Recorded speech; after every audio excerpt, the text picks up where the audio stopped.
Don't come for me unless I call for you. This is the first phrase that came to mind the other day when we had to deal with some real and true haters. Let me tell you about it. So an organization, our church works very closely with New Sanctuary Coalition, had worked really, really hard to pull together a beautiful and important convening of immigrant activists who needed to determine what we're about to do. And we were doing something called power mapping and training on ways to escalate for mobilization in these times with social distancing and et cetera. And predictably, some haters showed up as we experienced our first episode of what's called a Zoom bombing episode, and it was really, really well coordinated. And may I just say for a moment, I cannot stand Zoom. It's a terrible platform that leaves people way too vulnerable to hacker haters. And I also hate that the company, knowing full and well that a slew of faith institutions and nonprofits who need to use their platform are having to pay as if we were full for-profit enterprises.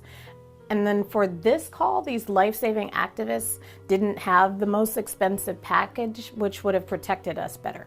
But that's a whole different story. Anyway, so these haters came into our convening, a place where we were trying to figure out how to protect people from this virus, and these people in power who seemed just fine with human sacrifice. And then the haters came for us, trying to intimidate us, putting porn on the screen and shouting at me as moderator, calling me the N-word over and over again. And we got a few of them out because we had planned for this. And then they came back as soon as we mentioned Yom HaShoah, the Holocaust Remembrance Day, saying some of the most hateful slurs against Jewish people you could ever say. And they wanted to put us in a place of trauma, and they wanted to terrorize that. But we didn't send for them. And when we persevered, we got through, but they couldn't get through. And their message fell on dead ears because, to be honest with you, we were accustomed to what happens when the haters predictably hate. See, haters want us to believe their lies.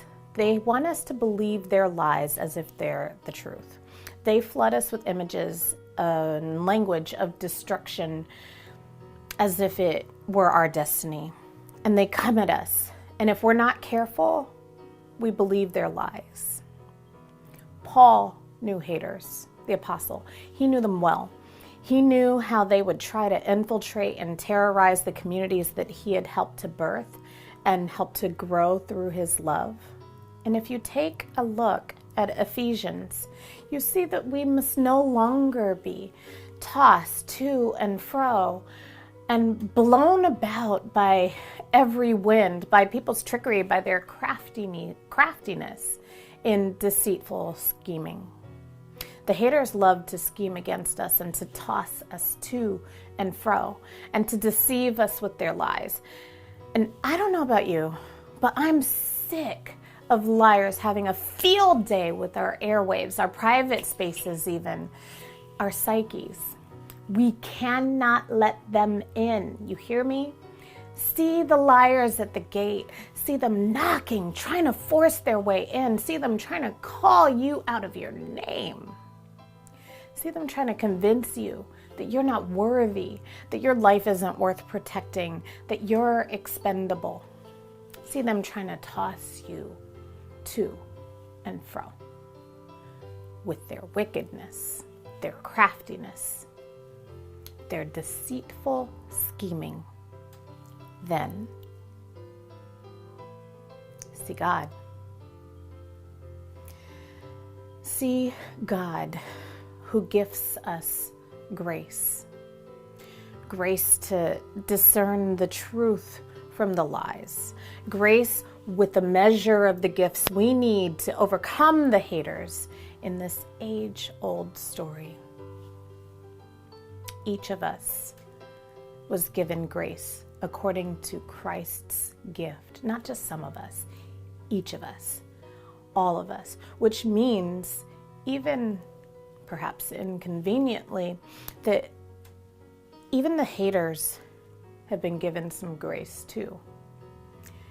they have the gift of the possibility of the divine, and so do we. But we may have some habits, some practices that have conditioned us to ignore the divine calling that's right in our gaze, right in our faces. But God's grace is sufficient. God's grace is more than our abilities. And yes, the tempests will come to toss us to and fro. And when we fall into the trap of the tempters, we'll think that the trials came from God and that all this is what God intended for us, which it is not. God gives us grace, the ability to experience God's love no matter what. To and fro, we might miss what God's doing, but rooted strongly in the Almighty, standing in the power of God's hand and equipped for the work of ministry, right there, we will always and always and always find God, bringing us closer, guiding us home, even if we can't see it. You're the body, and Christ's body will not be put in chains.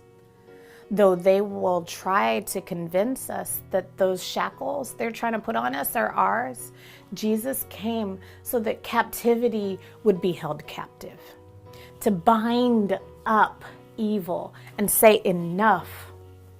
And from there, know this: you are the ones who are going to build us up with hope and with love. You are the one who is imbued with grace. For anyone, anything that tells you differently, just say to them, you're not promoting my growth or our community's growth. I didn't call for you, so don't come for me.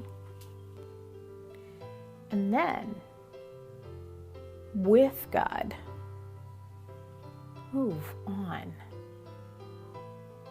Amen.